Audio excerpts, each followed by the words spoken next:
keyakinan kelas. Keyakinan kelas adalah pernyataan universal yang dibuat dalam kalimat positif. Sedangkan setelah kalian dalam satu kelompok, nanti saya bagikan kertas ini untuk selanjutnya. Silakan tuliskan, diskusikan dengan teman sekelompok untuk menyusun keyakinan sesuai apa yang kalian mau. Selanjutnya, setelah itu nanti kita sampaikan di depan dan dipresentasikan oleh tiap-tiap kelompok. Silakan perwakilan tiap kelompok untuk mengambil kertasnya ke depan. Silakan tiap-tiap kelompok satu anak. Silakan di depan. Ini ada dua tiap kelompok.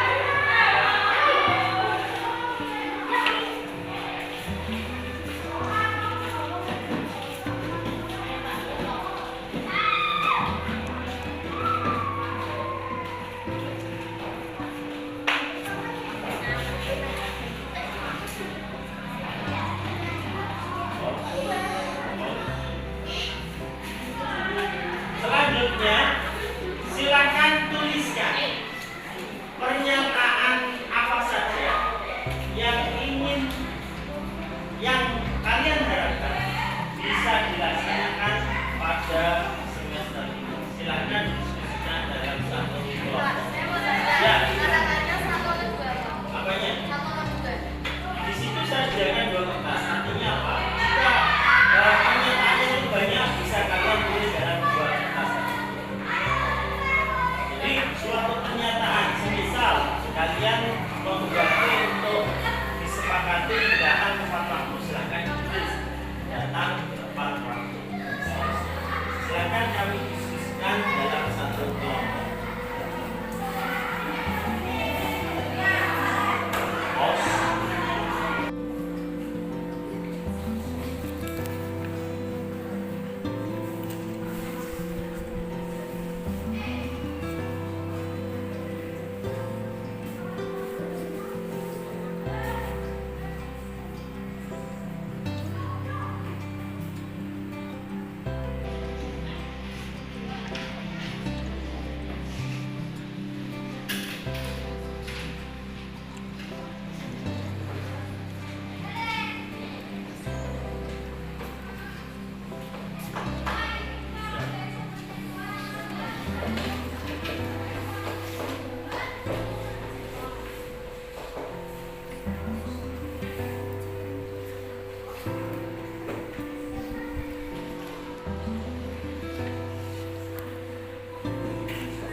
Hasil diskusi di depan paling atas ini.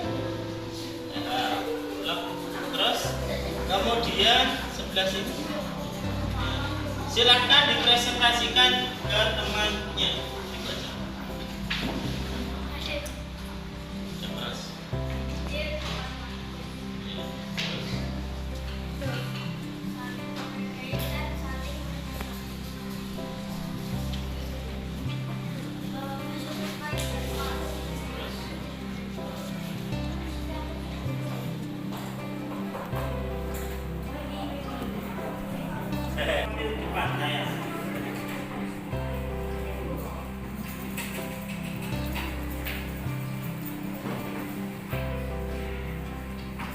Agak atas pepet. Nah, silakan dibaca.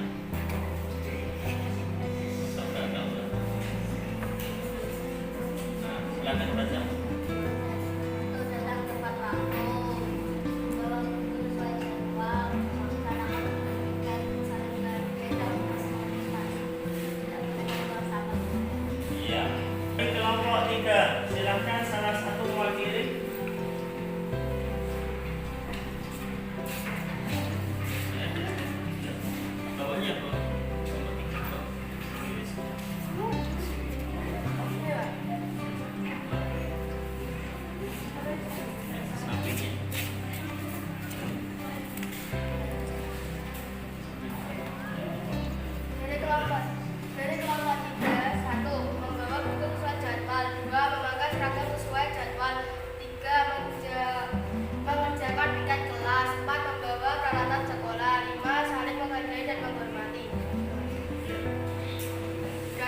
tepat waktu, menghargai teman, membawa buku sesuai jadwal, mengikuti upacara bendera, tidak boleh berantem. Ya, dari kelompok 4, silakan.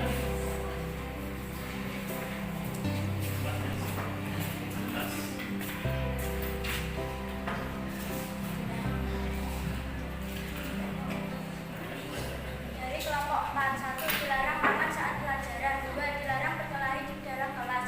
3. Dilarang coret-coret bangku. 4. Dilarang mengajak teman yang berbeda agama. 5. Menyelesaikan tugas tepat waktu. 6. Dilarang menyimpan makanan di dalam laci. 7. Dilarang menyimpan sampah di laci. 8. Dilarang mengotori kelas. Baik, berikutnya kelompok 5.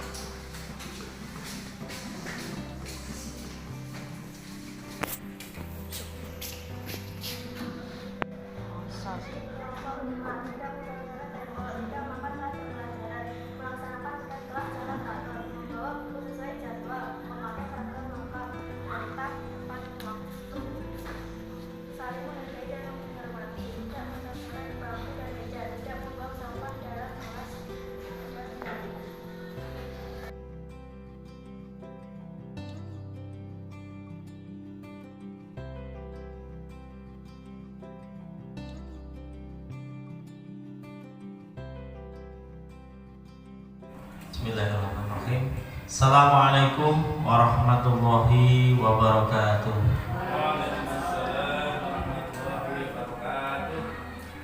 Alhamdulillahirabbil alamin wa bihi nasta'inu ala umuri dunya waddin. Wassalatu wassalamu ala asyrafil anbiya'i wal mursalin sayyidina wa ala Muhammadin wa ala alihi wa ashabihi ajmain. Amma ba'd. Pada Bapak Ayub Rosidi selaku Kepala SDN Marangnam yang saya hormati, Bapak Ibu Guru SDN Marangnam yang saya hormati pula.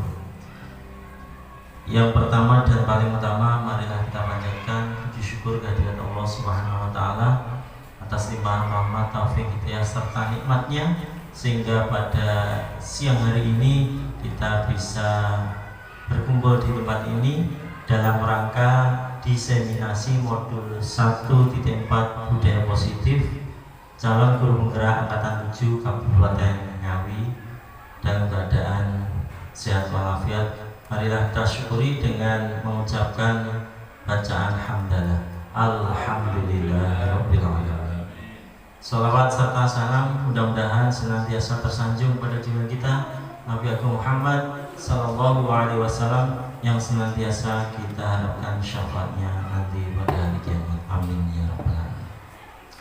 Bapak Ibu guru yang saya hormati, selanjutnya terima kasih kami sampaikan kepada yang pertama Bapak Kepala Sekolah yang telah memberikan izin pada kami untuk mengadakan kegiatan ini, serta ucapan terima kasih pula kami sampaikan kepada Bapak dan Ibu guru yang telah meluangkan waktunya untuk mengikuti kegiatan ini. Bapak Ibu yang kami hormati, perlu kami sampaikan bahwa kegiatan ini merupakan puncak dari modul paket 1, yaitu pada modul 1.4 dengan tema budaya positif. Kami di sini tidak bermaksud untuk menggurui, namun kami hanya melaksanakan share ataupun berbagi pengalaman khususnya dari materi atau modul 1.4 budaya positif. Bapak Ibu yang saya hormati, bagaimana, masih semangat Bapak Ibu ya? Alhamdulillah. Untuk lebih semangatnya lagi, marilah kita tepuk semangat. Oke, monggo. Tepuk semangat. Semangat. Mudah-mudahan semangat meskipun cukup panas, namun dengan semangat semangat yang tinggi. Kegiatan ini mudah-mudahan nanti dapat berjalan dengan lancar sehingga menghasilkan suatu hal yang menjadi harapan kita semua. Bapak Ibu yang kami hormati, untuk masuk pada materi, perkenankan kami untuk menyampaikan pertanyaan pemantik. Monggo nanti Bapak Ibu menyampaikan sesuai dengan pendapatnya, apakah setuju atau tidak setuju. Pertanyaan yang pertama, hukuman dapat mendisiplinkan anak. Setuju apa tidak setuju? Setuju. Baik, ada yang tidak juga. Pertanyaan yang kedua, pemberian hukuman dengan hal positif seperti membaca atau membersihkan halaman sekolah dapat meningkatkan disiplin anak. Setuju apa tidak setuju? Setuju. Ada yang tidak setuju tadi. Yang ketiga, memberi penghargaan dapat meningkatkan motivasi belajar anak. Setuju apa tidak setuju? Baik. Dalam budaya positif ada 6 topik kurang lebihnya. Yang pertama adalah disiplin positif dan nilai-nilai kebajikan universal. Yang kedua, teori motivasi, hukuman dan penghargaan, restitusi. Yang ketiga, keyakinan kelas. 4, kebutuhan dasar manusia dan dunia yang berkualitas. 5, posisi kontrol. Dan ke-6, segitiga restitusi. Kita mulai dari topik yang pertama, yaitu disiplin positif dan nilai-nilai kebajikan universal. Bapak Ibu yang kami hormati, untuk mengawali dari topik yang pertama, ini kami sampaikan tentang adanya perubahan paradigma. Kita akan mencoba bermain dengan ilustrasi membuka kepalan tangan. Kami minta 2 bapak atau ibu guru, bapak guru saja ya, Pak Eko dan Pak Jedi, untuk maju ke depan untuk mencoba mengilustrasikan, mempraktekkan apa yang menjadi hal kegiatan tersebut.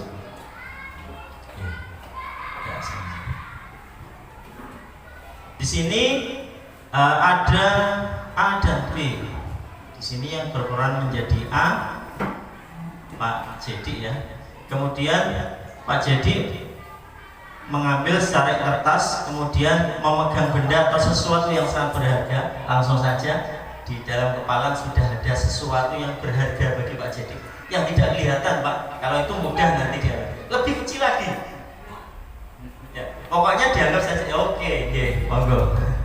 Letakkan di salah satu tangan Anda dan genggam benda tersebut dengan segala daya.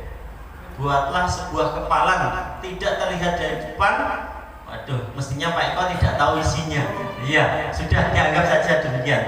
Berikutnya dari teman B, Pak Eko akan mencoba dengan sekuat tenaga dengan memberi berbagai cara untuk meminta Anda memberikan benda tersebut yang ada di dalam kepala. B bisa dengan membujuk, mengancam, menghardik, merayu, menyuap, dan apa saja agar dapat membuka kepala tangan Anda. Iya. Sampai diyakini.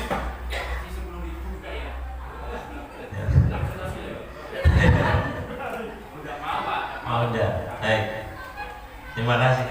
Berarti akhirnya tidak dapat, Pak Eko tidak dapat membuka kepalan dari Pak Jedi. Baik, terima kasih Pak Eko dan Pak Jedi.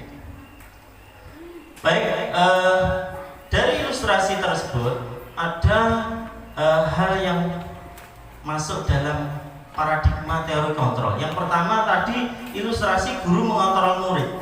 Andaikan saja tadi Pak Jedi berperan penurut ketika Pak Eko sudah mengatakan tolong dibuka, nanti saya kasih uang 10.000 bisa untuk jajan.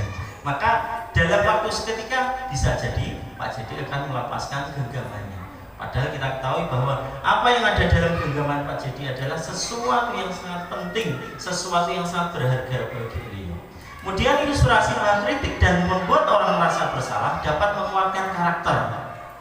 Kemudian yang ketiga, ilusi bahwa semua penguatan positif, efektif, dan bermanfaat. Yang keempat, ilusi bahwa orang dewasa memiliki hak untuk memaksa. Sekarang Pertanyaannya, siapa sesungguhnya yang memiliki kontrol?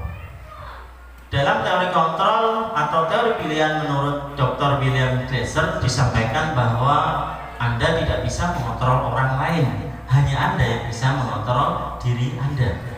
Hal tersebut sesuai dengan makna disiplin bahwa belajar kontrol diri dengan menggali potensi kita agar tercapai tujuan mulia, yaitu menjadi seseorang yang kita inginkan berdasarkan nilai-nilai yang kita hargai. Kemudian semua perilaku mempunyai tujuan sesuai dengan teori motivasi. Ada untuk menghindari hukuman, untuk mendapatkan imbalan. Yang keduanya itu merupakan motivasi dari ekstrinsik atau motivasi yang asalnya dari luar, eksternal. Kemudian untuk menghargai diri sendiri dengan tujuan nilai-nilai kebajikan universal yang dicapai dengan melalui keyakinan kelas, yang merupakan itu motivasi dari intrinsik atau dalam diri seseorang. Kemudian model berpikir menang-menang, kemudian kolaborasi dan konsensus menciptakan pilihan-pilihan baru dengan 5 posisi kontrol. Yang pertama penghukum, pembuat rasa bersalah, sebagai teman, sebagai pemantau, dan sebagai manajer. Dalam pelaksanaannya dengan melalui tahapan segitiga restitusi, yaitu menstabilkan identitas, validasi kebutuhan, yang ketiga adalah menanyakan keyakinan. Berikutnya, realitas kebutuhan kita berbeda. Kita berusaha memahami pandangan orang lain tentang dunia. Setiap orang memiliki gambaran yang berbeda. Hal tersebut sebagaimana 5 kebutuhan dasar manusia. Ada kebutuhan untuk bertahan hidup, penguasaan, kasih sayang, dan rasa diterima, kesenangan, serta kebutuhan kebebasan. Sekarang bagaimana makna disiplin itu? Disiplin berasal dari bahasa Latin, yaitu kata disiplina, yang artinya belajar. Makna asal dari kata ini berkonotasi dengan disiplin diri dari murid-murid Sokrates dan Plato. Disiplin diri membuat orang menggali potensinya menuju sebuah tujuan apa yang dihargai. Namun dalam budaya kita, makna kata disiplin telah berubah menjadi sesuatu yang dilakukan seorang pada orang lain untuk mendapatkan kepatuhan.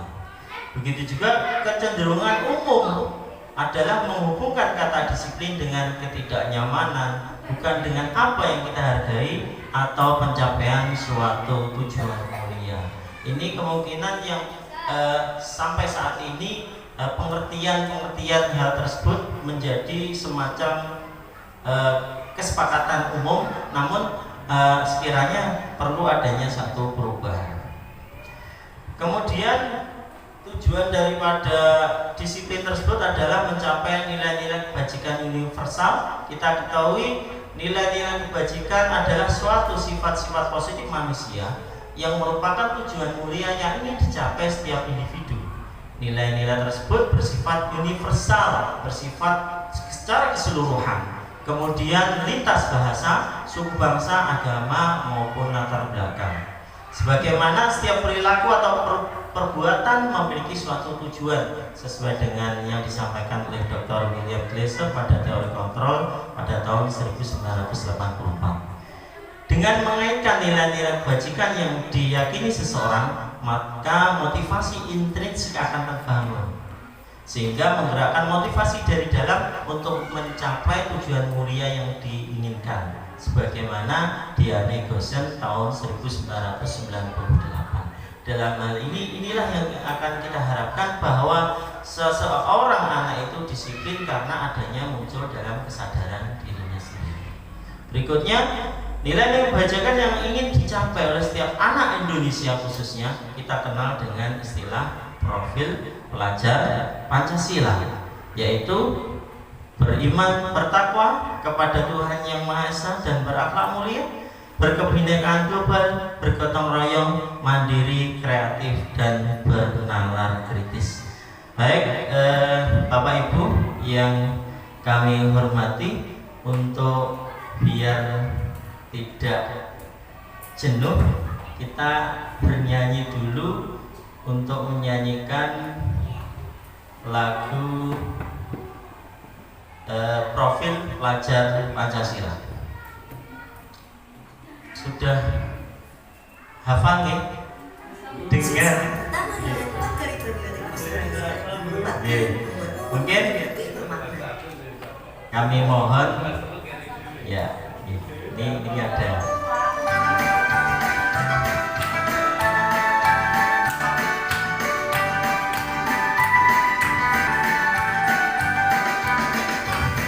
sila beriman dan bertakwa, ada Tuhan yang esa dan berakhlak mulia, berkebinekaan global, gotong royong mandiri, kreatif dan bernalar kritis,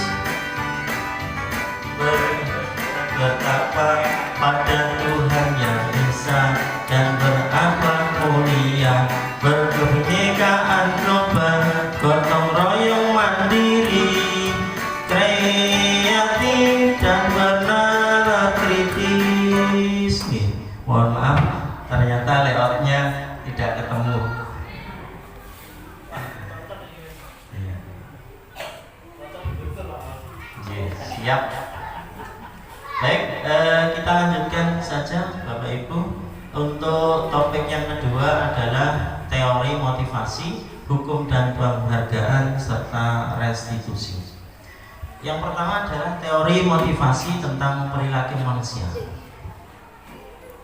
Untuk menghindari ketidaknyamanan atau hukuman, apa yang akan terjadi apabila saya tidak melakukannya? Itu termasuk motivasi eksternal. Jadi motivasi yang asalnya dari luar, bukan dari dirinya sendiri. Yang kedua, jadi ketakutan ketika bagaimana kalau saya tidak melakukan maka saya akan mendapatkan satu hukuman. Yang kedua, untuk mendapatkan imbalan dari orang lain atau institusi. Apa yang akan saya dapatkan apabila saya melakukannya? Itu juga masih merupakan motivasi eksternal, di mana seseorang di situ mengharapkan suatu imbalan ketika melakukan suatu disiplin atau sesuatu hal yang baik. Nah, yang ketiga, untuk menghargai diri sendiri. Saya akan jadi orang seperti apa bila saya melakukannya. Inilah yang akan kita harapkan, bahwa motivasi tersebut bersifat internal, yang berasal dari diri sendiri dari seseorang itu. Itulah merupakan dari tujuan disiplin positif. Sebagaimana kata merdeka menurut Ki Hajar Dewantara, merdeka itu artinya tidak hanya terlepas dari perintah, akan tetapi juga cakap membuat memerintah dirinya sendiri. Berikutnya, penghargaan yang menghukum.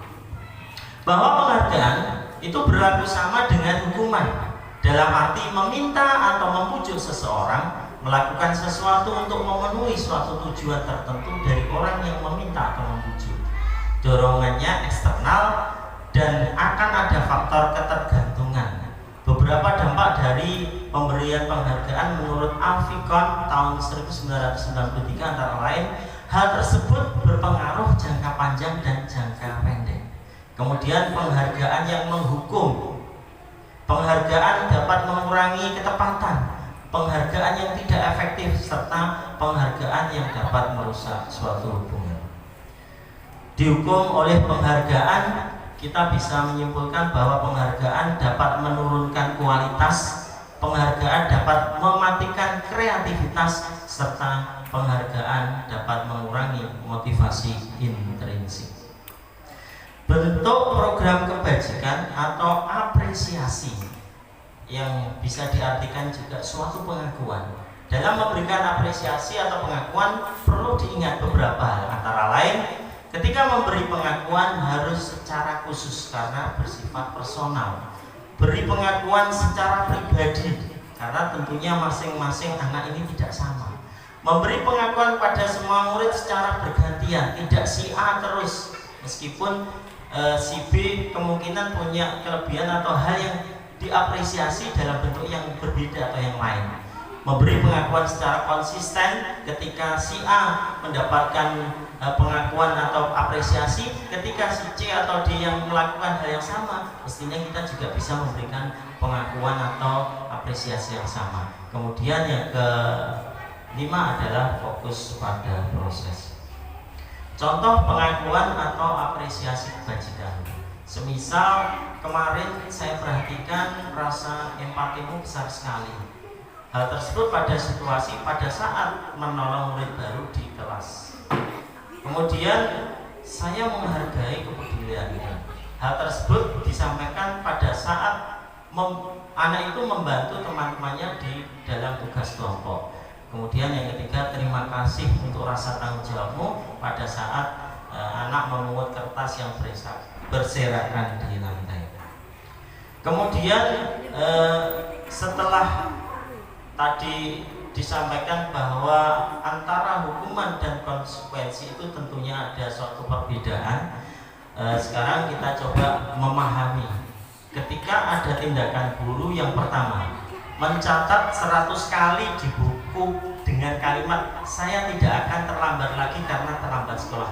Ini untuk Bapak Ibu mohon responnya, ini termasuk hukuman atau konsekuensi? Hukuman.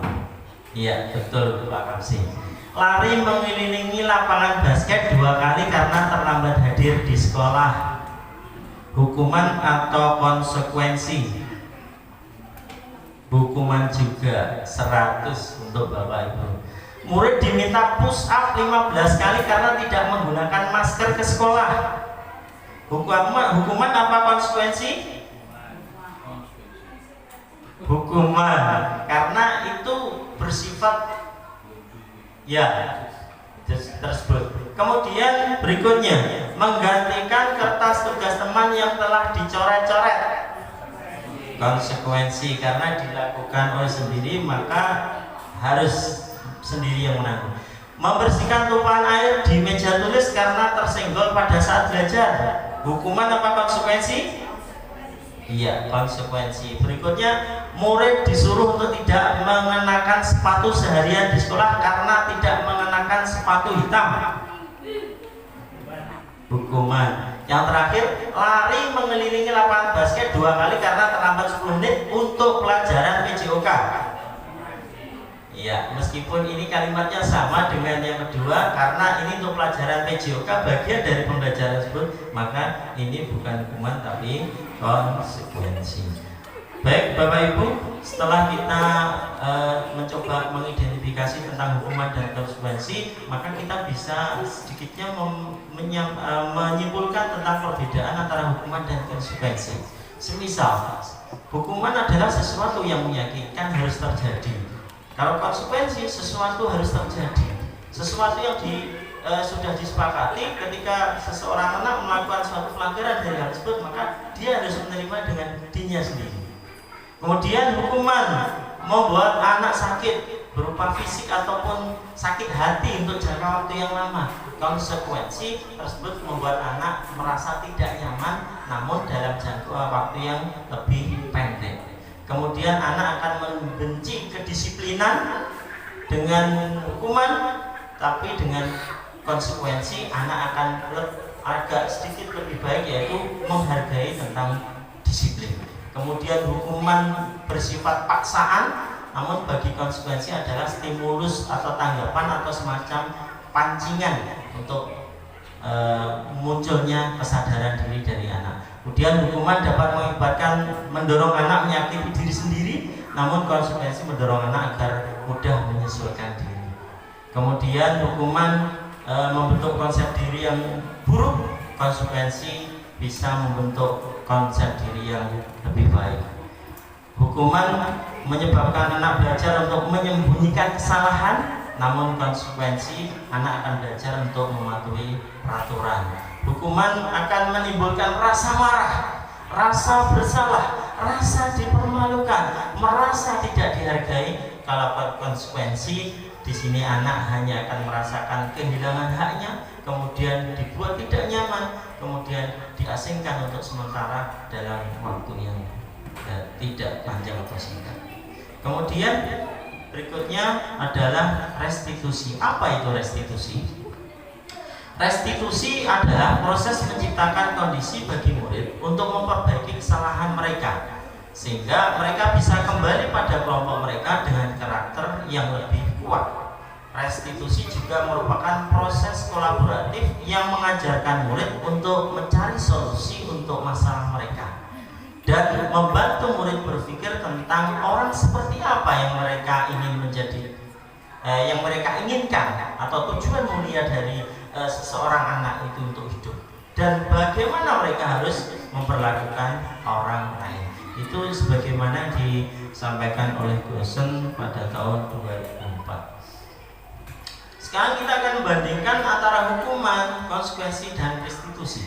Yang pertama, hukuman tadi sesuatu yang menyakitkan, konsekuensi adalah sesuatu yang harus terjadi. Namun, restitusi di sini adalah merupakan suatu pilihan, karena siswa sendirilah yang menentukan. Kemudian tidak nyaman untuk murid atau anak untuk jangka waktu yang panjang, kemudian konsekuensi jangka waktu yang pendek. Justru restitusi dapat menguatkan pada diri anak atau murid dalam jangka waktu yang panjang. Kemudian hukuman dapat korban mendapat suatu keadilan, namun di konsekuensi korban itu bisa diabaikan. Di restitusi korban akan mendapat gantinya, sebagaimana yang dicontohkan di depan tadi. Kemudian hukuman murid atau anak akan merasa tersakiti, konsekuensi murid anak akan dibuat tidak nyaman, namun di restitusi murid atau anak akan mendapatkan suatu penguatan. Kemudian perilaku pasif agresif untuk hukuman, konsekuensinya untuk konsekuensi penguatan hanya bertahan dalam jangka waktu yang pendek, namun restitusi masalah apa yang dihadapi oleh siswa atau anak tersebut dapat terpecahkan. Kemudian hukuman, sistem tidak akan berjalan bila murid tidak takut. Namun konsekuensi memerlukan monitoring dan supervisi terus-menerus dari guru.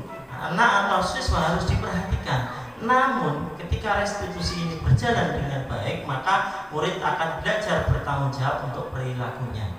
Kemudian hukuman berlaku hanya pada sebuah institusi, tidak berlanjut pada kehidupan nyata. Artinya ketika hukuman itu berlaku di sekolah, maka di rumah sudah tidak berlaku lagi. Namun konsekuensi dapat membantu penerapan mengikuti peraturan dalam masyarakat. Dan restitusi fokus pada pemecahan masalah dalam jangka waktu yang lebih panjang. Kemudian hukuman biasanya peraturannya adalah kamu harus bla bla bla dan seterusnya. Untuk konsekuensi, apa peraturannya? Mampukah kamu melakukannya? Terima kasih dan seterusnya. Kemudian untuk restitusi, yang kita utarakan, kita sampaikan, apa yang kamu yakini, apa yang bisa kamu lakukan untuk memperbaiki masalah ini. Kemudian yang terakhir, hukuman, murid anak akan membenci peraturan, ketika konsekuensi adalah murid akan menghormati peraturan, namun di restitusi anak akan menghormati dirinya dan orang lain. Berikutnya 9 ciri-ciri dari restitusi. Yang pertama adalah bukan untuk menebus kesalahan, namun untuk belajar dari kesalahan. 2. Memperbaiki hubungan. Yang ketiga adalah berupa tawaran bukan paksaan. Jadi ketika suatu kesalahan itu dilakukan, maka tidak untuk dibalas dengan apa yang kesalahan yang dia lakukan, namun belajar dari kesalahan yang dilakukan, dia akan memperbaiki diri. Memperbaiki hubungan di sini ketika ada kesalahan tidak dibiarkan di antara mereka akan terjadi gap dan lain sebagainya, permusuhan, tidak. Namun berupaya untuk disambungkan kembali ketika hubungan ada masalah di antara anak-anak. Kemudian tawaran bukan paksaan, bersifat apa yang munculnya dari keinginan diri sendiri dari anak. Keempat, restitusi menuntun untuk melihat ke dalam diri, introspeksi diri. 5, restitusi mencari kebutuhan dasar yang mendasari suatu tindakan. Kemudian 6, restitusi diri adalah cara yang paling baik. 7, restitusi fokus pada karakter bukan tindakan. Jadi setelah hal tersebut, apa karakter, sifat baik apa yang muncul dari restitusi tersebut. Yang 8 adalah restitusi fokus pada solusi atau pemecahan masalah. 9, restitusi mengembalikan murid yang bersalah pada kelompoknya. Berikutnya topik yang ketiga adalah keyakinan kelas. Ada satu pertanyaan, mengapa tidak peraturan saja? Mengapa harus keyakinan kelas? Hal tersebut senada dengan pertanyaan berikut, mengapa kita memiliki peraturan harus menggunakan helm bila mengendarai kendaraan roda 2? Mengapa kita memiliki peraturan 3M ketika pandemi kemarin menggunakan masker, mencuci tangan, dan menjaga jarak 1,5 meter? Kemudian mengapa kita memiliki peraturan harus datang tepat waktu pada saat ikut pelatihan dan seterusnya? Tidak lain hal tersebut adalah dengan keyakinan untuk mendukung motivasi intrinsik kembali ke nilai-nilai atau keyakinan-keyakinan yang lebih menggerakkan seseorang dibandingkan hanya mengikuti serangkaian peraturan-peraturan. Hal tersebut memang yang diharapkan adalah munculnya suatu kesadaran diri dari anak. Kalau kita ibaratkan dari suatu lingkaran dari hal yang terkecil ke yang terbesar, kalau dulu adalah satu peraturan kelas, maka akan meningkat menjadi suatu keyakinan kelas. Kemudian keyakinan kelas nanti akan lebih meningkat lagi menjadi suatu lingkungan yang positif. Lingkungan yang positif kalau sudah menjadi suatu kebiasaan akan menjadi budaya positif. Semisal seperti berikut. Yang mana yang merupakan keyakinan kelas? Apakah bagian A atau bagian yang B? Yang intinya adalah keyakinan kelas itu dihasilkan dari apa yang menjadi keinginan dari anak atau siswa untuk memperbaiki dirinya sendiri untuk menjadi lebih baik lagi.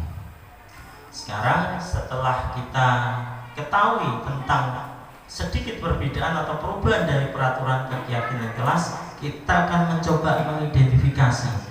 Kalau dulunya peraturan yang berbunyi selalu kembalikan buku ke tempatnya, kira-kira keyakinan kelas seperti apa yang kita harapkan? Tanggung jawab. Ketika anak dipinjami buku, maka anak punya kewajiban harus mengembalikan. Jadi yang kita harapkan adalah adanya rasa tanggung jawab. Maka selama itu ketika buku dalam peminjaman anak harus menjaga, menggunakan dan lain sebagainya. Kemudian yang kedua, dilarang mengganggu orang lain. Kira-kira keyakinan kelas seperti apa yang kita harapkan atau yang kita rubah menjadi keyakinan kelas seperti apa? Menghormati orang lain. Kita sering melihat anak menjaili, membuli dan lain sebagainya seperti itu karena apa? Ketika kita menyampaikan satu peraturan dilarang mengganggu orang lain, maka itu akan belum muncul dalam dirinya bahwa menghormati orang lain itu merupakan suatu kebutuhan. Itu yang kita harapkan. Berikutnya, hadir di sekolah 15 menit sebelum pelajaran dimulai, menghormati orang lain dan berkomitmen. Kemudian dilarang melakukan kekerasan. Keyakinan kelasnya adalah keselamatan, menghormati orang lain. Berikutnya, dilarang menggunakan narkoba. Lebih tepatnya kesehatan. Meskipun mungkin keselamatan juga bisa masuk. Kemudian bergantian atau menunggu giliran. Ya, menghormati orang lain dan belajar untuk bersabar. Menggunakan masker ketika pandemi, kesehatan dan menjaga keselamatan. Kemudian jangan berlari di kelas atau koridor, keselamatan dan keamanan. Bapak Ibu, terkait dengan peraturan yang menjadi keyakinan kelas seperti itu, saya lanjutkan untuk topik yang keempat adalah kebutuhan dasar manusia dan dunia berkualitas.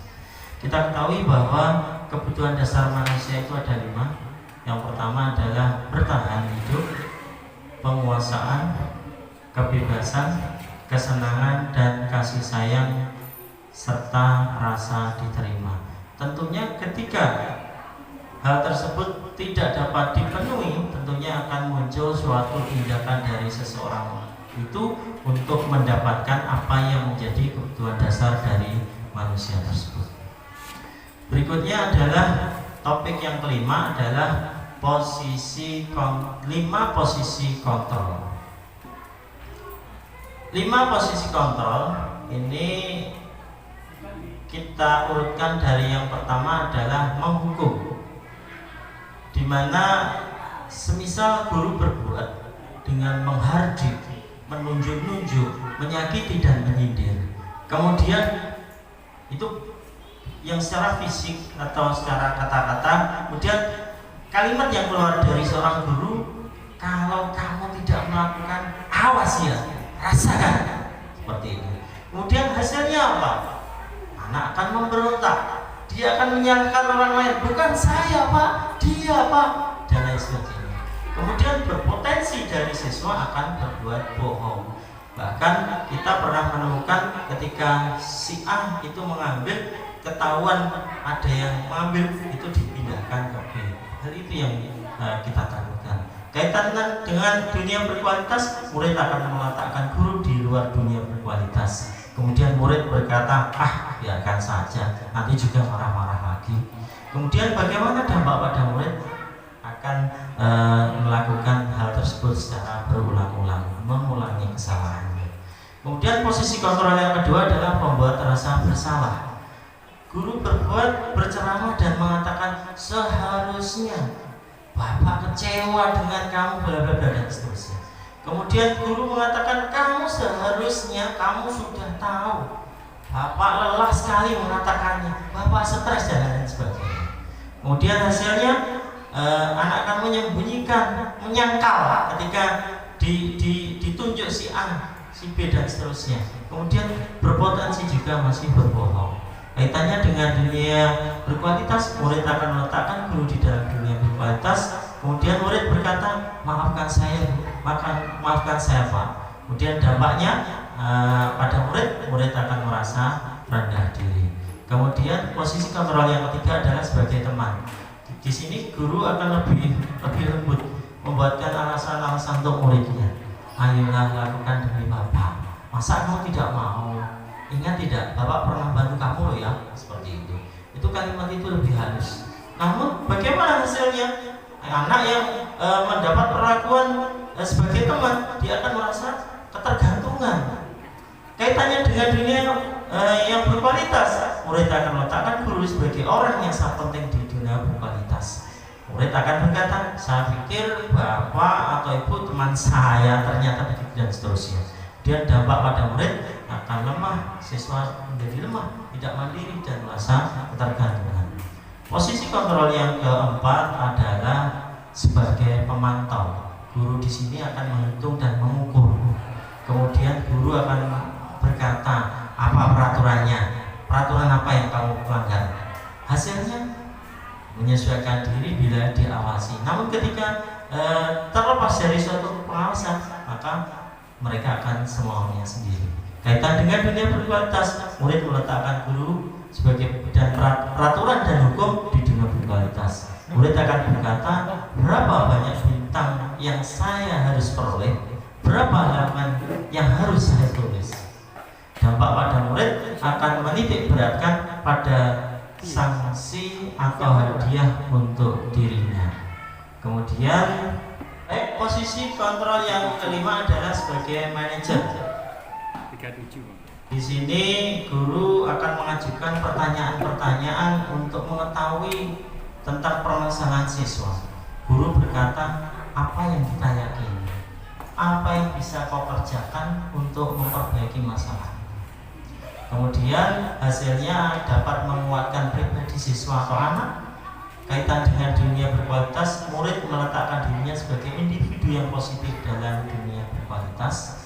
Kemudian murid akan berkata, bagaimana caranya saya bisa memperbaiki keadaan tersebut. Dampak yang terjadi pada murid adalah murid akan mengevaluasi diri, bagaimana cara memperbaiki diri. Baik Bapak Ibu yang kami hormati, untuk lebih memahami tentang 5 posisi kontrol tersebut, mari kita simak video berikut ini.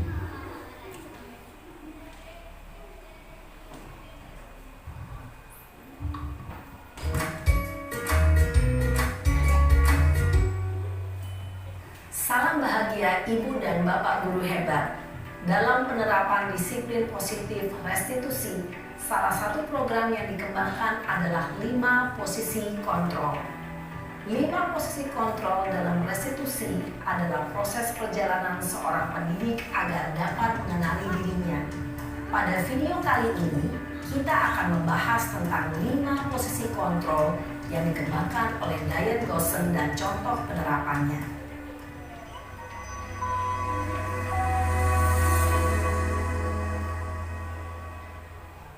5 posisi kontrol itu adalah 1.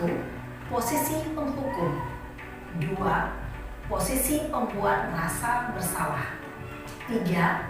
Posisi teman. 4. Posisi pemantau atau monitor. Dan 5. Posisi manajer. Untuk lebih memahami kelima posisi tersebut, mari kita saksikan kasus Naren yang terlambat hadir 20 menit di sekolah dan melihat bagaimana kelima posisi kontrol dalam menghadapi masalah tersebut.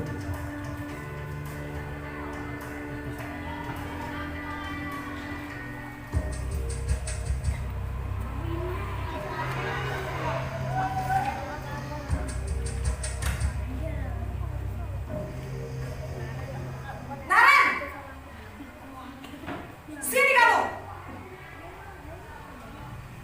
Selamat pagi, Bu. Selalu terlambat. Kamu deh, pasti terlambat. Maaf, Bu. Saya Apa? Apa coba? Alasan kamu apa lagi? Kapan sih kamu tidak terlambat? Malas sekali ya kamu jadi anak. saya Dasar pemalas. Gak kapok-kapok sih kamu.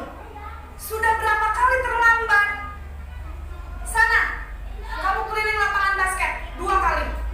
kenapa saya harus keliling lapangan basket, Bu? Kenapa? Kamu melawan ibu? Berani-beraninya jawab. Sudah terlambat, masih berani jawab pula. Sekarang, keliling lapangan basket 5 kali sekalian. Biar kapok. Cepat. Pergi sana ke lapangan basket. Posisi penghukum biasanya berbicara dengan nada tinggi, menghardik, menunjuk-nunjuk, menyakiti, dan menyindir. Hukuman bisa berupa fisik maupun psikis. Ibu dan Bapak guru hebat, dampak yang terjadi pada murid ketika guru berada pada posisi penghukum adalah murid cenderung akan memberontak, bahkan menyimpan dendam.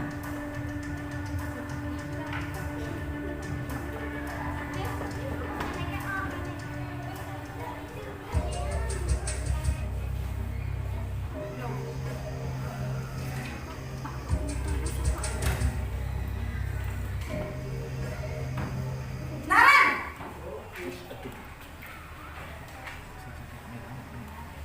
Selamat pagi, Bu.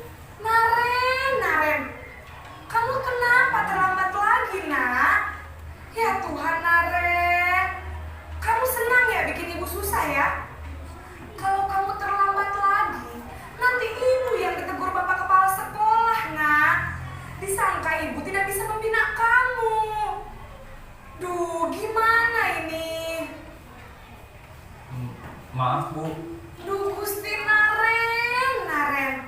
Kamu suka ya kalau ibu ditegur bapak kepala sekolah? Terus, sekarang ibu harus tulis apa ini di buku absen? Ini kamu sudah sering terlambat loh. Ibu harus apa coba? Maaf, Bu. Maaf sekali. Ya sudah, lain kali jangan bikin ibu susah lagi anak ya.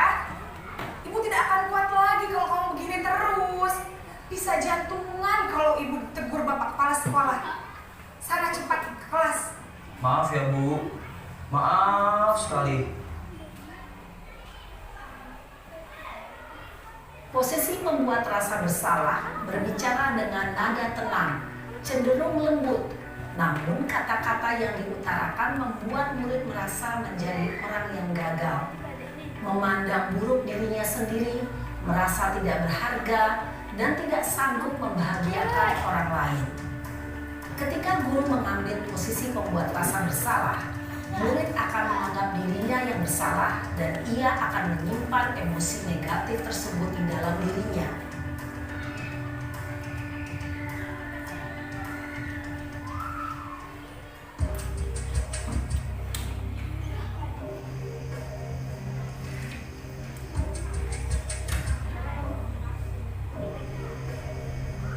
Naren!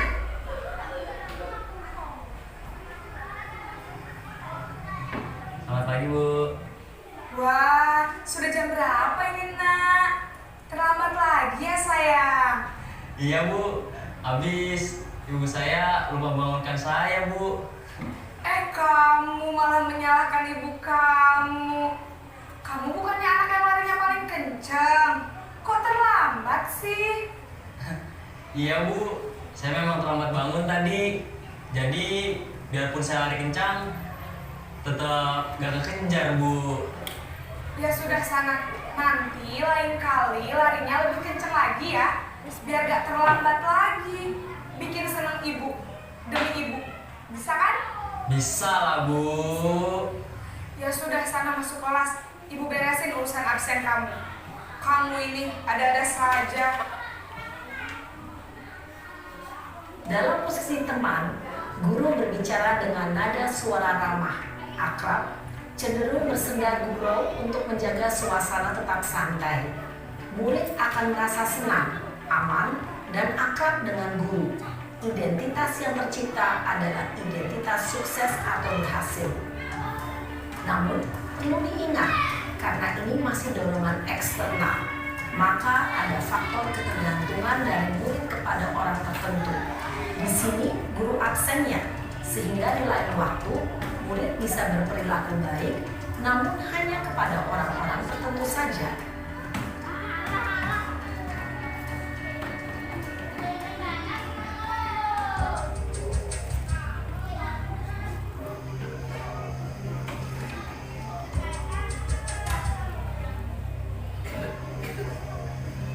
Naren!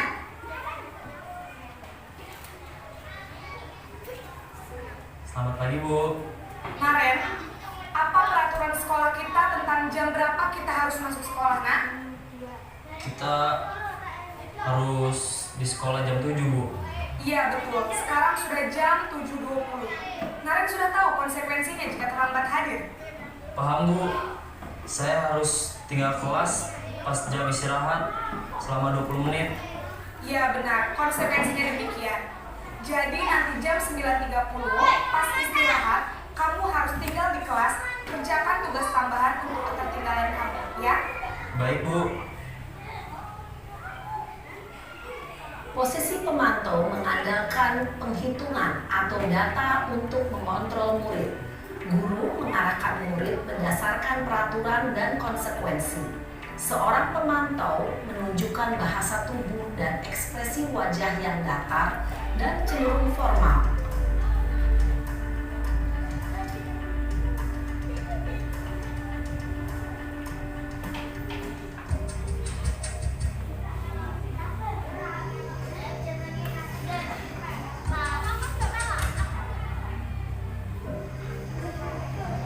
Naren!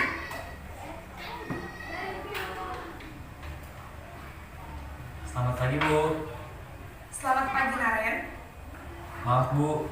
Saya terlambat. Iya, sekolah masuknya jam 7, sekarang sudah jam 7.20. Jadi sekarang bagaimana ini, Naren? Maaf, Bu. Saya lupa setel alarm saya semalam. Baiklah, menurut kamu, keyakinan sekolah yang mana yang perlu kamu tingkatkan? Menghargai diri sendiri dan orang lain mungkin ya, Bu. Setuju.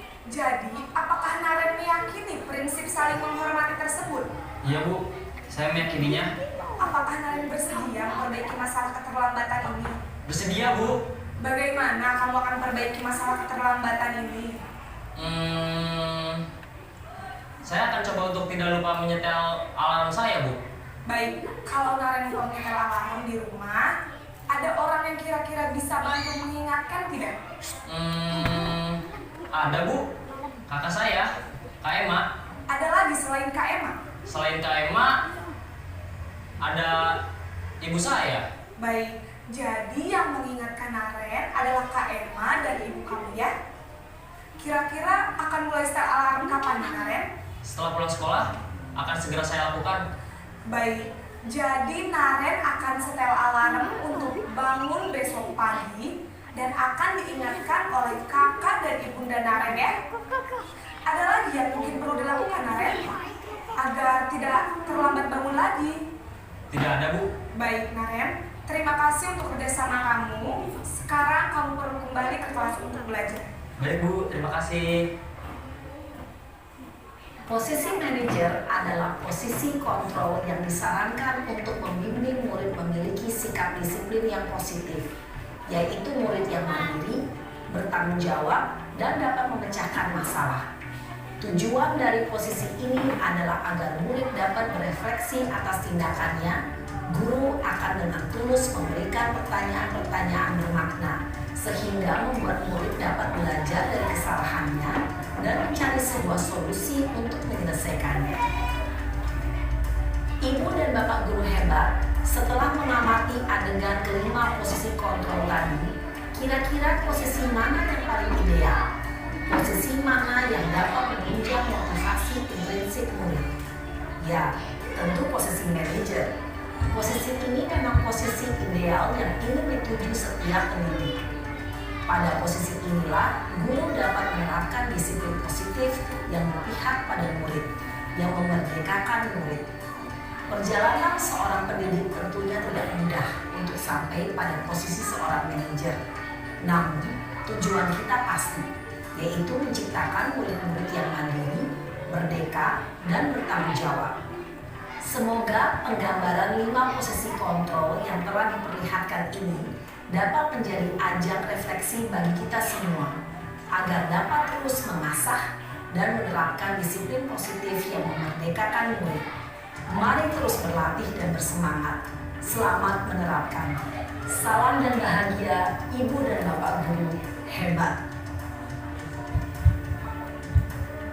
Baik Bapak Ibu guru yang saya hormati, itu tadi terkait dengan paparan tentang 5 posisi kontrol.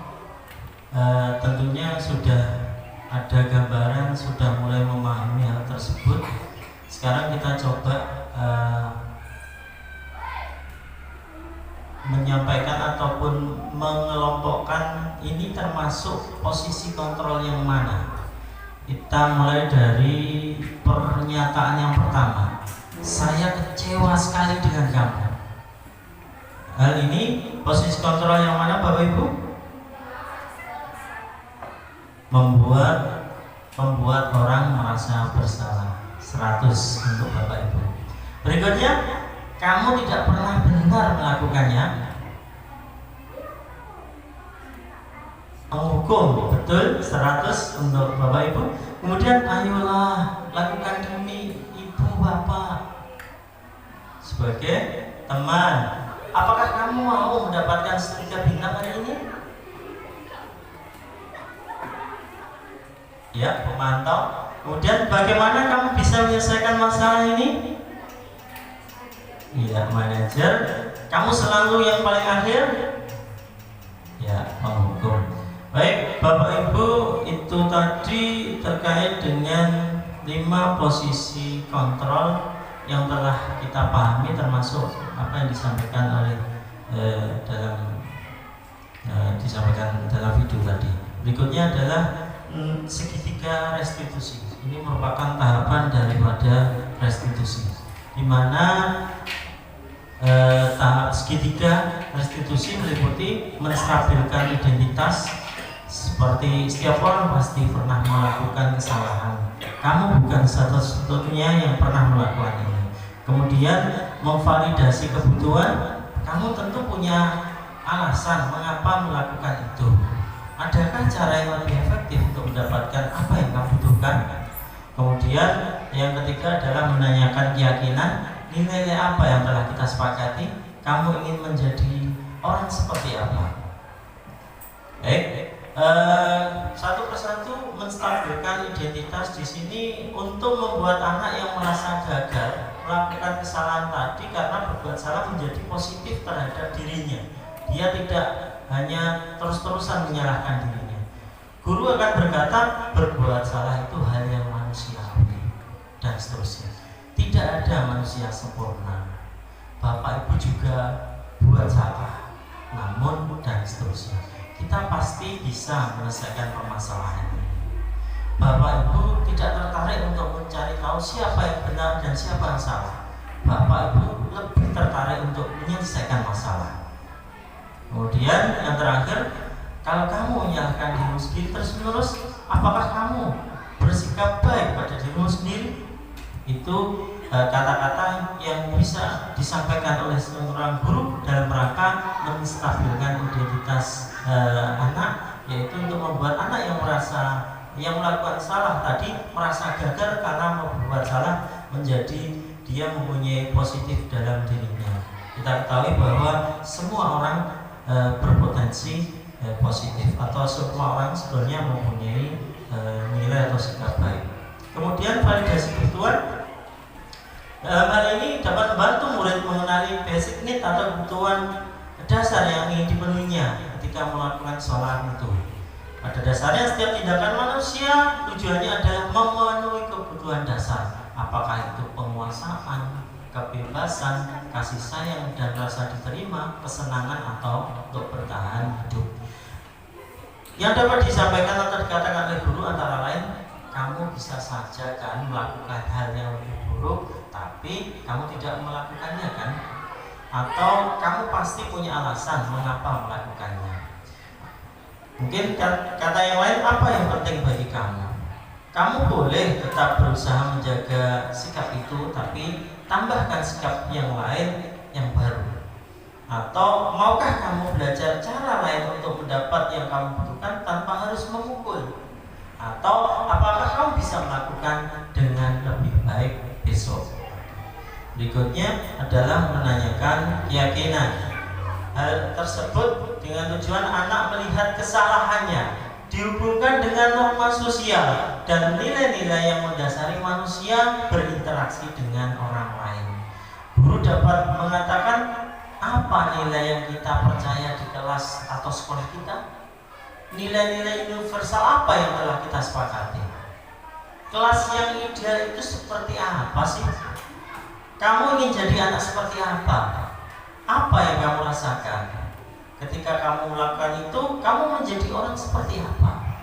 Kira-kira itu kata-kata yang dapat disampaikan oleh seorang guru ketika menanyakan satu keyakinan.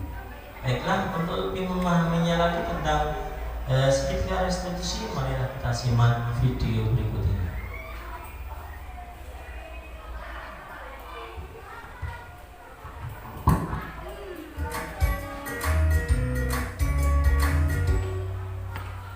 Salam dan bahagia Ibu dan Bapak guru hebat. Pada video kali ini kita akan membahas tentang salah satu program disiplin positif yang diterapkan di lingkungan sekolah yang dikenal dengan nama restitusi.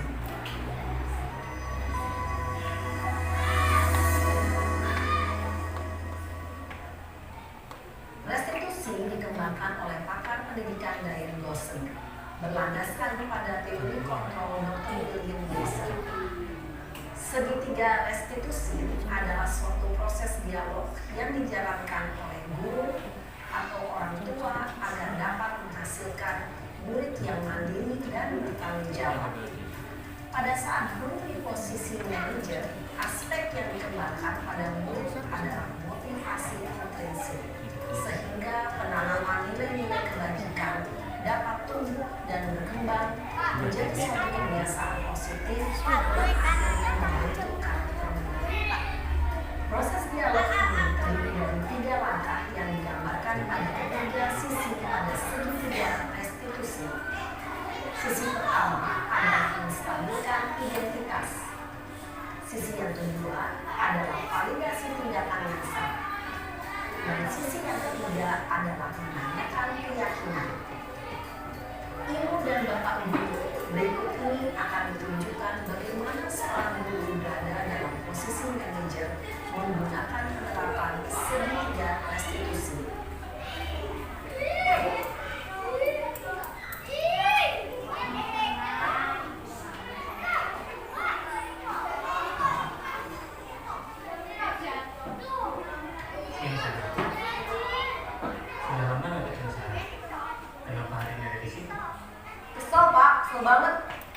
dikatain tukang fitnah, Pak. Ya aku marah lah. Aku balik ngatain Eka di depan kelas. Kesel banget. Oh begitu. Ya pasti kamu marah dan kesal. Bapak juga akan marah apabila ada yang menuduh Bapak seperti itu. Kemudian pada saat itu kamu mau melakukan apa? Ya saya langsung ngatain Eka lah, Pak. Kesel banget. Saya bentak-bentak dia di depan teman-teman lain. Oh begitu.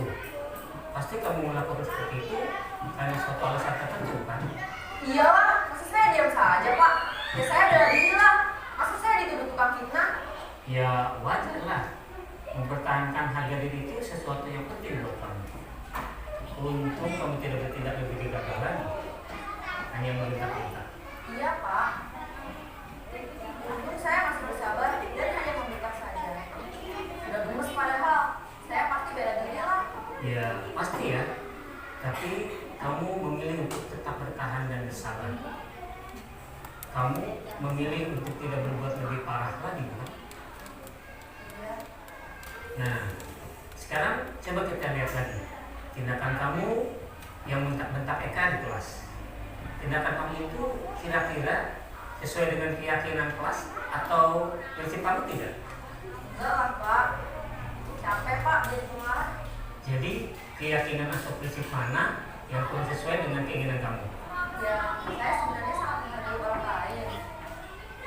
Mungkin saat itu saya menjadi emosi, jadi tidak menemukan sikap itu. Kamu meyakini tidak? Menghargai orang lain itu penting buat kamu. Yakinlah, Pak. Iya, setuju. Kita harus saling menghargai. Namun, ada juga keyakinan yang kita sepakati yang perlu kita jalankan apabila kita sedang marah, bukan? Ya, saya bisa lebih proaktif, mulai dengan diri sendiri. Saya bisa jadi lebih bersabar, mengambil waktu jeda untuk berpikir mau apa selanjutnya. Kira-kira kamu bersedia memperbaiki masalah ini tidak? Sedia, Pak.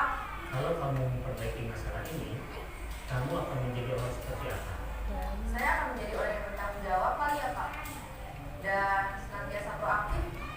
Iya, menurut kamu bagaimana rasanya menjadi orang seperti itu? Ya nyaman lah, bangga bisa bersabar dan tahan diri. Baiklah kalau begitu. Yuk kita pikirkan bagaimana memperbaiki masalah ini.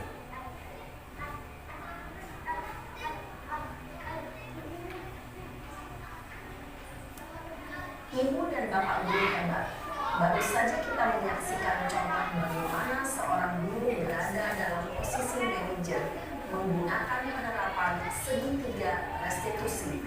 Mari kita bahas satu persatu. Pada sisi pertama, menstabilkan identitas berdasarkan pada prinsip bahwa membuat kesalahan adalah bagian dari proses pembelajaran. Sisi pertama dari segitiga ini berperan menggeser identitas murid dari identitas gagal ke identitas sukses. Murid yang sedang bertingkah laku yang tidak pantas atau menarik diri saat itu sedang mengalami identitas gagal. Bila kita mengkritiknya, maka posisinya tidak akan berubah. Kita bisa mengajukan pernyataan-pernyataan ini. 1. Membuat kesalahan sesuatu yang wajar. 2. Manusia tidak ada yang sempurna. 3. Kita bisa memperbaiki masalah ini. 4. Saya tidak menanyakan kesalahannya. Saya lebih fokus bagaimana memperbaiki masalah ini. 5. Apakah saat ini kamu telah menjadi orang yang baik untuk dirimu sendiri? Pada sisi kedua, validasi tindakan yang salah berlandaskan pada prinsip bahwa setiap perilaku berupaya memenuhi suatu kebutuhan tertentu.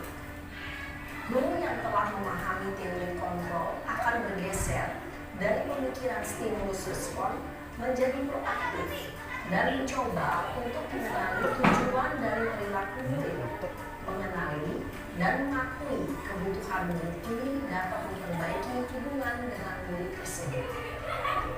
Pernyataan atau pertanyaan bisa disampaikan dengan nada suara tidak menghakimi atau memojokkan, sehingga dapat mengembalikan murid pada posisi positif. 1. Kamu bisa saja bertindak lebih gegabah lagi dari ini. 2. Kamu bukan melakukannya tanpa suatu alasan tertentu. 3. Kamu melakukannya karena mempertahankan sesuatu yang penting bagimu. 4. Mungkin kamu bisa mempelajari suatu perilaku baru yang lebih efektif. Bersediakah kamu mempelajarinya? Selanjutnya, kita akan simak sisi terakhir, yaitu menanyakan keyakinan. Teori kontrol menyatakan bahwa pada dasarnya kita termotivasi secara intrinsik. Pada saat perilaku yang salah telah divalidasi dan identitas sukses telah stabil, maka murid telah siap mengaitkan keyakinan-keyakinannya dengan tindakannya yang salah, dan pemikirannya telah bergeser ingin menjadi orang yang dituju.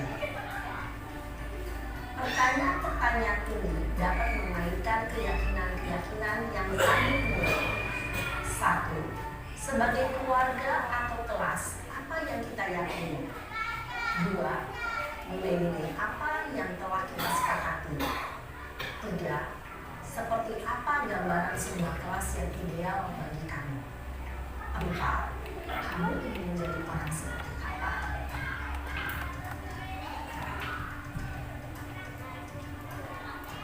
Dalam menerapkan segitiga restitusi, perlu memperhatikan beberapa hal, yaitu 1. Perilaku yang salah perlu dikaitkan dengan nilai-nilai atau keyakinan-keyakinan yang telah disepakati atau dituju. 2. Kesediaan orang yang melakukan kesalahan untuk memperbaiki masalah. 3.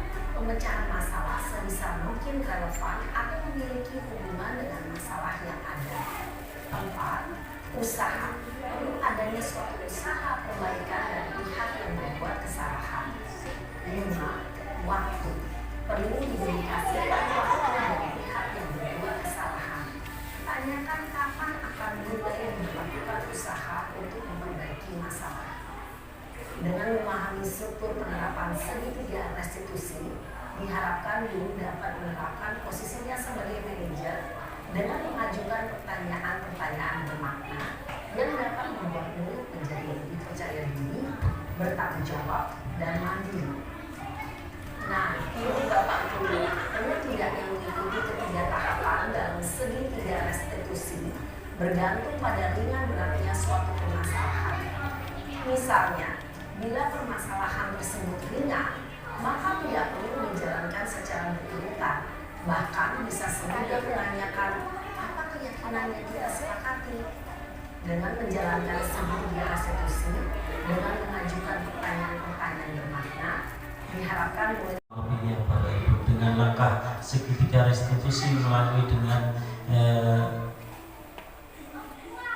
mengenal apa tadi dari segitiga tadi yang diharapkan adalah tujuannya nanti akan muncul suatu perbaikan dalam diri anak atau siswa tersebut. Kemudian Bapak Ibu yang demikian yang dapat saya sampaikan mulai dari awal sampai dengan akhir, mudah-mudahan bermanfaat. Kemudian untuk sesi berikutnya barangkali ada yang ingin ditanyakan. Kalau tidak ada, maka kita akan mencoba merefleksikan diri terkait dengan materi tersebut. Kita ketahui bahwa budaya positif itu berawal dari peraturan yang bersifat menghukum ataupun suatu penghargaan yang menghukum. Kemudian lebih meningkat dengan konsekuensi, kemudian restitusi.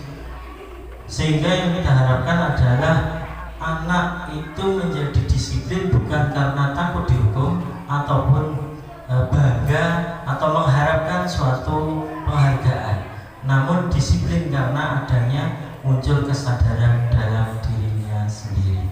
Saya kira itu Bapak Ibu yang dapat saya sampaikan. Terima kasih atas waktu dan kesempatan yang diberikan kepada saya, serta mohon maaf atas segala kesalahan dan kekurangan. Saya akhiri, berkalam billahi taufiq wal hidayah. Assalamualaikum warahmatullahi wabarakatuh. Mawan melalui kegiatan ini tadi adalah secara umum, ya, secara umum disiplin itu seperti apa. Nah, ini kalau kita terapkan di lembaga, ini adalah ada kesepakatan di lembaga yang lebih khusus dalam bentuk yaitu peraturan sekolah. Intinya ilmu yang kita dapat dari modul ini tadi, bahwa sesuatu untuk mencapai yang lebih baik itu adalah proses. Nah, proses itu tentu saja harus diikuti dengan komitmen, ya, komitmen dan rasa tanggung jawab. Nah, bagaimana komitmen sebagai seorang guru, bagaimana tanggung jawab sebagai orang guru menerapkan peraturan sekolah itu dimulai dari dirinya sendiri. Nah, ini monggo disikapi piyambak-piyambak, dan itu pun juga disampaikan seorang ahli seperti yang disampaikan tadi. Jadi kalau ada penerapan di lembaga untuk kita menuju yang lebih baik dengan peraturan di sekolah, itu memang sudah menjadi apa istilahnya pemikiran dari para ahli-ahli di bidang. Jadi ini adalah sekelumit proses dari teman-teman guru penggerak dalam terkait dengan kegiatan pembelajarannya. Tentu saja banyak sekali manfaatnya untuk kita, ya. Kita beruntung di lembaga kita ada beberapa teman yang mengikuti guru penggerak, ya, calon guru penggerak dan guru penggerak nantinya. Tentu saja banyak ilmu yang kita terima, dan harapan saya itu tidak hanya mandek di teori, tapi penerapannya memang intinya adalah untuk berubah, ya, ada perubahan di lembaga kita. Demikian, terima kasih, mohon maaf.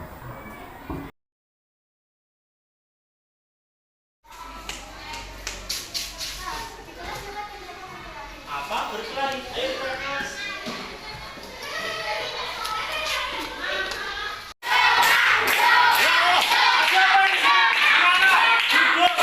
Duduknya masing-masing. Yoka, Reva, berhenti. Yoka, Reva, setelah istirahat nanti silakan kalian ke ruang guru ya. Ya, Pak. Silakan duduk.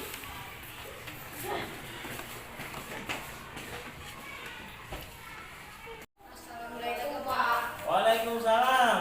Ayo, silakan kalian duduk. Ya. Kalian tahu kenapa kalian dipanggil ke kantor? Tahu, Pak. Kami tadi berkelahi. Ya, bagus. Berarti kalian tahu bahwa apa yang kalian lakukan itu benar atau salah. Saya salah dan saya menyadari kesalahan saya. Iya, bagus. Membuat kesalahan itu hal yang wajar. Namun kita harus menyadari dan memperbaikinya serta mengambil pelajaran dari kesalahan apa yang pernah kita lakukan. Kalian melakukan hal itu pasti ada alasan. Coba ceritakan bagaimana kalian sampai berkelahi. Pak tadi menyiram saya dengan air panas, yaitu air ini, Pak. Tidak, Pak. Saya tidak menyiram, tapi saya jalan di depan Pak. Lalu tiba-tiba Pak sengaja saya ditabrak pintu dari belakang. Lalu uang saya tumpah ini aja. Baik, sekarang Pak Guru paham. Berarti kalian itu hanya salah paham. Yoka, apakah yang dilakukan Reva itu disengaja? Tidak, Pak. Reva, apakah kamu sudah meminta maaf pada Yoka? Belum, Pak. Pak langsung marah dan memarahi saya. Ya, sekarang kalau kalian sudah tahu permasalahannya, apa yang akan kalian lakukan? Saya akan minta maaf pada Yoga dan lebih berhati-hati. Saya akan berusaha tidak marah dan main hakim. Baik, apa kalian ingat keyakinan kelas yang sudah kita sepakati di awal semester dulu? Ingat, Pak, kita harus datang tepat waktu, menghargai dan menghormati teman. Ya, betul. Menghargai dan menghormati teman. Apakah kalian sudah melaksanakan keyakinan kelas itu? Belum, Pak. Kalau belum, apa yang akan kalian lakukan terhadap keyakinan kelas tersebut? Saya akan lebih hati-hati biar tidak merugikan saya sendiri dan orang lain. Dan saya akan minta maaf kepada Yoga.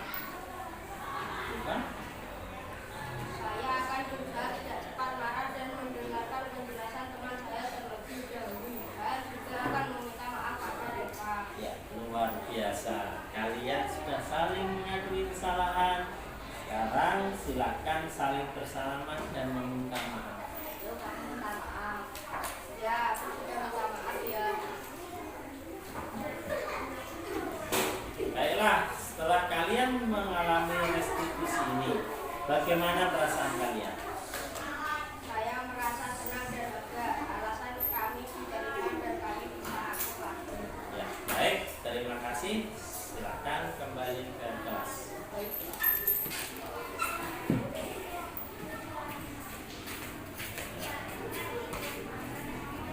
Kap. Assalamualaikum Pak. Waalaikumsalam. Ayo, silakan kalian duduk. Ya. Kalian tahu kenapa kalian dipanggil ke kantor? Tahu Pak, kami tadi berkelahi.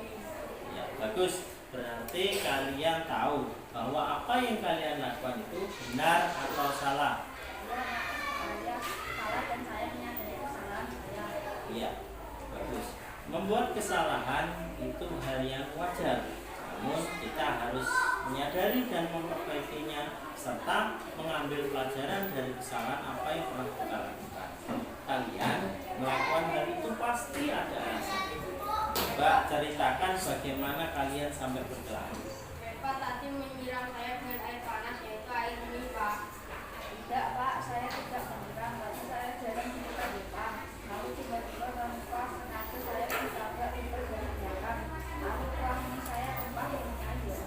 Baik, sekarang Pak Guru paham. Berarti kalian itu hanya salah paham.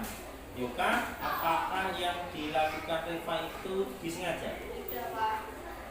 Reva, apakah kamu sudah meminta maaf pada Yoka? Belum Pak, Pak langsung marah dan memukul saya. Ya, sekarang kalau kalian sudah tahu permasalahannya, apa yang akan kalian lakukan? Saya akan minta maaf pada Yoga dan lebih berhati. Saya akan berusaha tidak gampang marah dan main hakim. Baik, apa kalian ingat keyakinan kelas yang sudah kita sepakati di awal semester dulu? Ingat Pak, kita harus datang tepat waktu, menghargai dan menghormati teman. Ya, betul. Menghargai dan menghormati teman. Apakah kalian sudah melaksanakan keyakinan kelas itu? Dulu Pak, Kalau belum, apa yang akan kalian lakukan terhadap keyakinan kelas tersebut? saya akan lebih hati-hati biar tidak merugikan saya sendiri dan orang lain. Dan saya akan minta maaf pada Yoga. Bukan? Saya akan berusaha tidak cepat marah dan mendengarkan penjelasan teman saya terlebih dahulu. Saya juga akan meminta maaf pada Reva. Ya, luar biasa. Kalian sudah saling mengakui kesalahan. Sekarang silakan saling bersalaman dan meminta maaf. Yuk kami minta maaf. Ya, aku sudah minta maaf ya. Baiklah, setelah kalian mengalami restitusi ini, bagaimana perasaan